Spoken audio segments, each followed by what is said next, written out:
And then you might need to just select best if they're not getting it. Alrighty, we should have video coming up here very soon.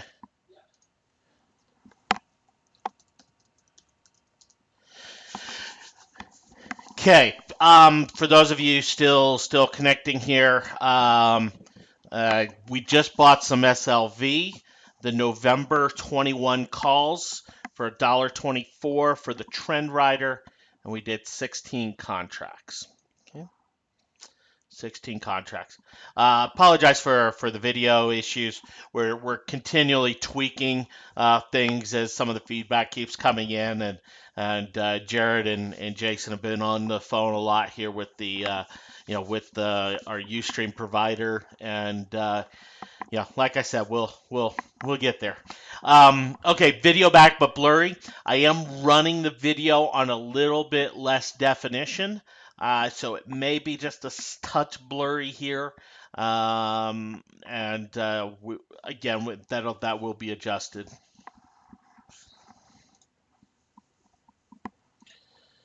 All right, so we bought some SLV calls. Okay, this is just a play on silver. Okay, for the Trend Rider, we bought some SLV calls. We bought 16 of the November 21s. 16 of the November 21s. Here's the chart. You'll notice the RSI recently having pushed above 50. We have the Pierce of the upper Bollinger Band. The Bollinger Band's expanding. Okay, volumes. Who cares? We're dealing with an ETF. Most of the silver trade doesn't happen with the SLV ETF. And then we're showing here with the Bollinger Bandwidth down below that the Bollinger Bands have been tight and they're now expanding, and doing so in a similar fashion to what we saw back here in August. Overall here for the Trend Rider Bull. As far as a stopping point on this, okay, I mentioned the trade's going to have a little bit more risk on it. We're going to use the 7-day moving average as our stopping point, and we're looking to ride it up to about 23.5 to 24, somewhere in that area. It does have the potential to go higher, as silver has shown a higher low here during October than what it had here in July. Okay. So it does have that potential. It's SLV. It's going to have some. It'll be a fun trade, and it won't be one where the slight movements on any given day are going to mean anything. This is probably something we'll be in for 2 to 3 weeks here with the SLV. All right, let's go take a look at our positions. Okay, I'm not going to do a new position for the candlestick challenge simply because of lack of funds. My absolute favorite trade on the board for it is Intel puts. Intel puts, my absolute favorite, with a 24 stop, you have 20 cents risk. It just, from a risk standpoint, there's just very little risk. It has a low volume Harami candle on it, but very low volume uptick. You're shorting Intel here with a 24 stop. You have 20 cents risk, and we're looking at Intel coming back down to fill this, or back down to this gap support down here around 23. So you have about 80-cent reward. You have about 4-to-1 risk reward. It's my favorite trade on the board as far as a new entry right here from a candlestick standpoint. In fact, I highly I highly thought about pulling off AUY and going after Intel. Now AUY here, uh, I didn't. Why? Because AUY I still like, more than Intel. I like these metals a lot. They're showing up all over our scans. They're showing up, from all these bullish metrics, and they just match some of the fundamentals that we've talked about. So I'm going to continue to hold AUY here into the close. It's been a little bit bouncy here today, but by AUY standards, not bouncy at all. We do have, for the Candlestick Challenge, XLE, which is up about 47 cents, still well below our stop. XLE is getting a lift here today from the big integrateds, the Exxon Mobils and the Chevrons. That's kind of where some of the oil money has been going here today. Some of the more service-related stocks like CAM or some of the refiners like Tesoro getting dumped. In fact, most of the components of the XLE are actually moving pretty much lower there. Okay, Chesapeake, Carl talked about, is one of the most bullish within the energy complex. Tough to go after Chesapeake here with it being up on an upgrade here today. But if you're looking to go long energy, one of my favorite place to go. Yeah, Greg, with Intel, as far as the risk reward, yeah, the risk reward I was talking about was with the stock price. Okay, with the actual stock price. The options, I haven't gone and priced them out aggressively here, or with I've only priced them out with estimations. If you go after something like the November 25s here, you don't quite have 4-to-1 risk reward on the options there, but you still have really good risk reward. It'd be somewhere around 3-to-1 looking at it from a estimation standpoint there. That's just because you're paying a little bit of time decay on there. You're paying a little bit of volatility premium on the Intel. Okay. All right, let's take a look at our challenge trade, TLT. Okay, we have a little bit of a bearish engulfing here today. Am I concerned with it? No, not at all. I mean, go look at the history of TLT with the bearish engulfings. Yeah, sometimes it'll go down the next time, but there's no consistency. Candlestick patterns in the TLT, just very little consistency. In general, the TLT is just kind of traded in a little bit of a tight range here, but continues to climb here, continues to push up, looking for a retracement. In fact, let me annotate this TLT chart and show you exactly what I mean.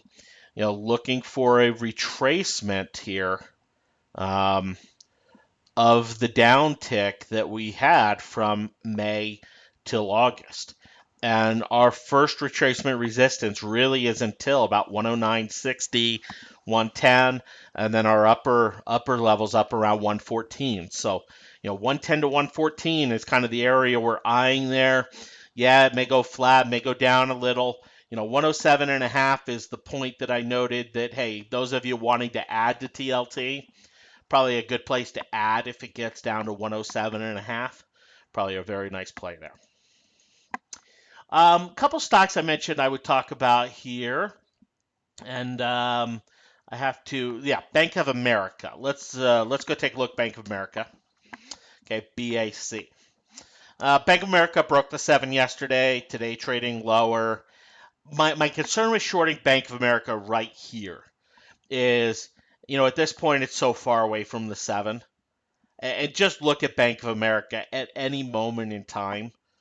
When it gets this far away from the 7, it's typically not the best short opportunity. Okay, doesn't mean it's not going to go lower, but it may just go flat, consolidate, maybe uptick 10, 15 cents before going lower. Okay. Now, I mean, it could flush. I mean, we could just see this thing flush all the way down to 13.5 tomorrow. There are some fundamental catalysts for that. We hear more news on Bank of America here overnight. It could definitely do that. But as far as an entry to the put side right here, a little bit tough. A little bit tough. I'd wait for a little bit of consolidation overall. Disney. Okay, I talked about Disney the other day when it broke out, right? I mean, we just had this nice breakout above 67. Beautiful breakout from a chart standpoint, but no volume, just no volume here on the breakout, and that's very atypical to not see the volume there. The price target for Disney from a technical standpoint, given this little shoulder pattern right here from September to October, price target's about $70. Longer term price target, okay, we're talking about the distance of the head here, which is from about 67 to 61. So about $6 for the head. So we'd be looking for a $6 breakout So we're talking about 73. Is it chaseable here? Sure. Would I touch it? No. And the whole reason I just can't touch it, for as bullish as I am on Disney, the reason I can't touch it with options is I've seen way too many breakouts on no volume that just reverse hard and fail. And so I just, I have a lot of trouble, doing that.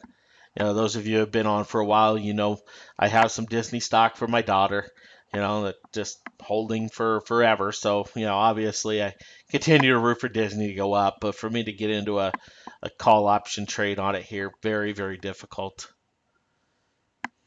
If you are, you can look at 68 as a stop, but 67 is the better stop area, and that's a little bit of ways there.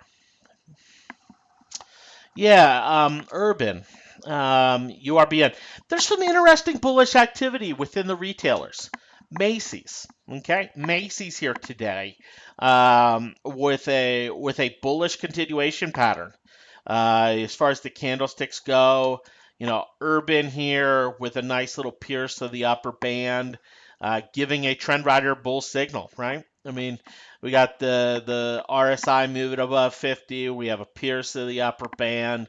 We definitely have a trend rider bull signal. We don't have much volume here, okay?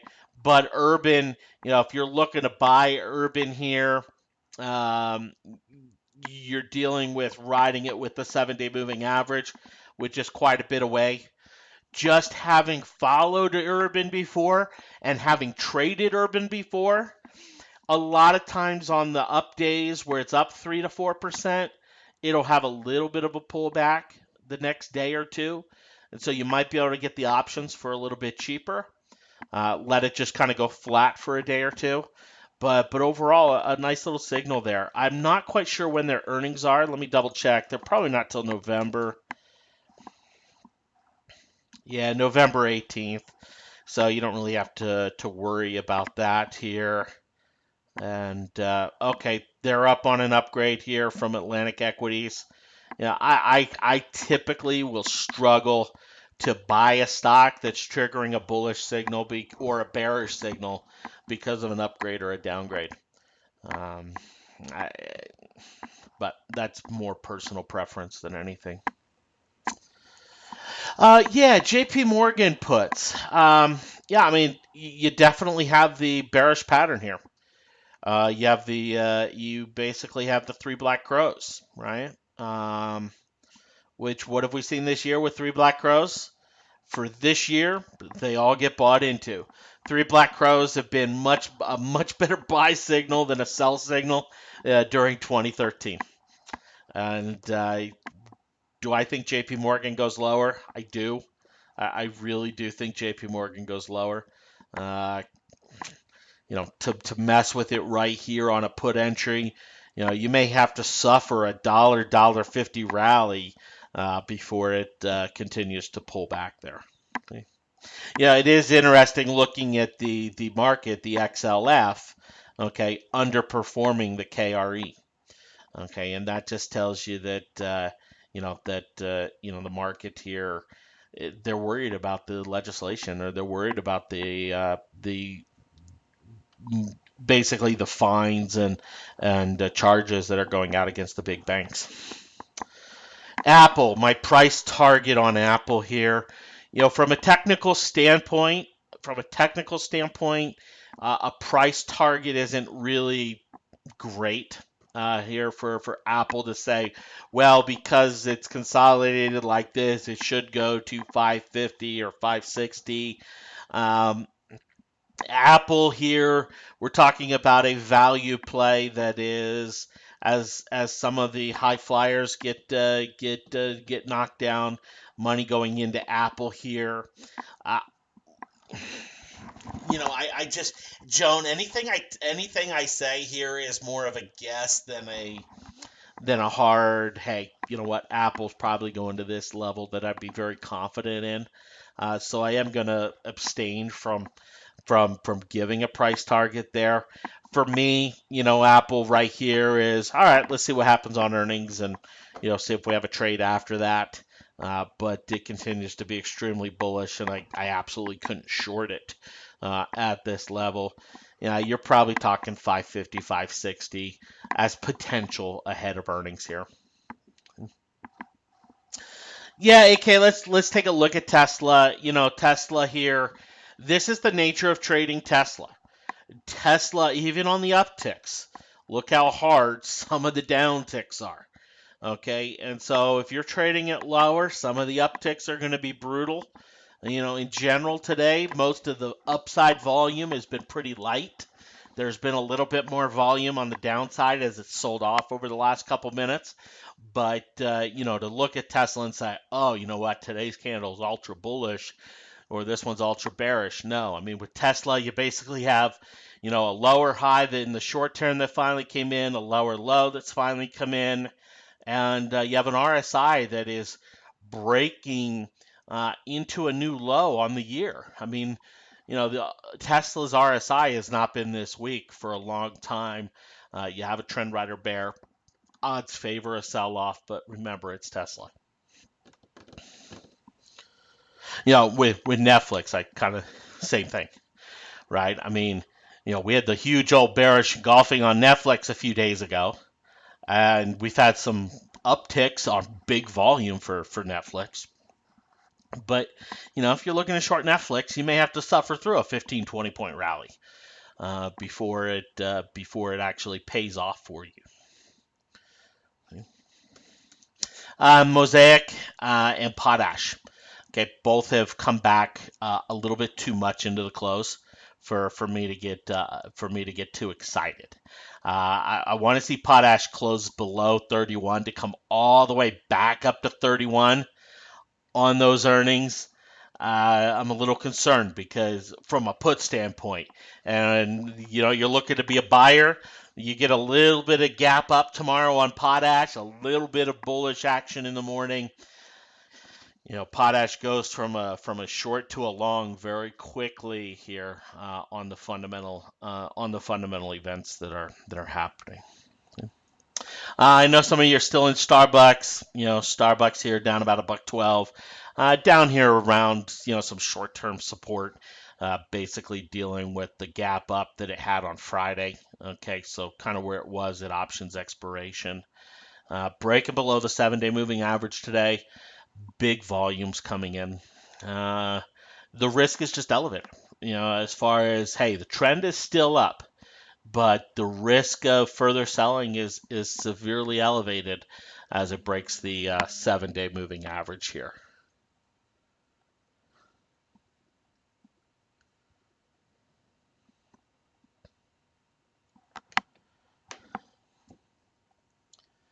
All right, so one last look here from a position standpoint. Let's go take a look here. Let's our new position, okay, SLV that we just added into here, okay, on the Trend Rider Bull, playing silver higher. We have AUY for the candlestick challenge. No reason to make any changes there. The whole GDX complex here is up and up nicely. In fact, GDX triggering a Trend Rider Bull here today. And then the fact of gold being in a nice bullish position here. We also then have TLT for the challenge. Okay, TLT down near its lows for the day. But remember, 50-cent moves here in TLT, not a big deal. 107.5 is kind of the add point for TLT for those looking to add. And then XLE coming off a little bit at the close here, pulling back just slightly. As some of the Exxons, Chevrons, probably a little profit taking going on in there. But nothing bullish here as far as the XLE is concerned, and continues to stay below our stop, and we'll still expect great things here from the XLE. JC, yeah, how would I play Chesapeake? I wouldn't. I just wouldn't right here. I am bullish on it. I do think Chesapeake, from a long-term standpoint, okay, from a long-term standpoint, valuation, even with oil trading around $90, $80, I think Chesapeake has really good potential by the next year at this time to be trading in the low 40s. That's how bullish I am on Chesapeake. From a short-term standpoint, the upgrade here this morning,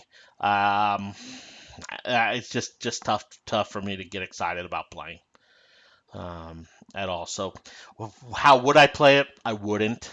And then if I had to, I would go out and do some long-term calls. Probably get myself in the money about 25 and just ride them like that.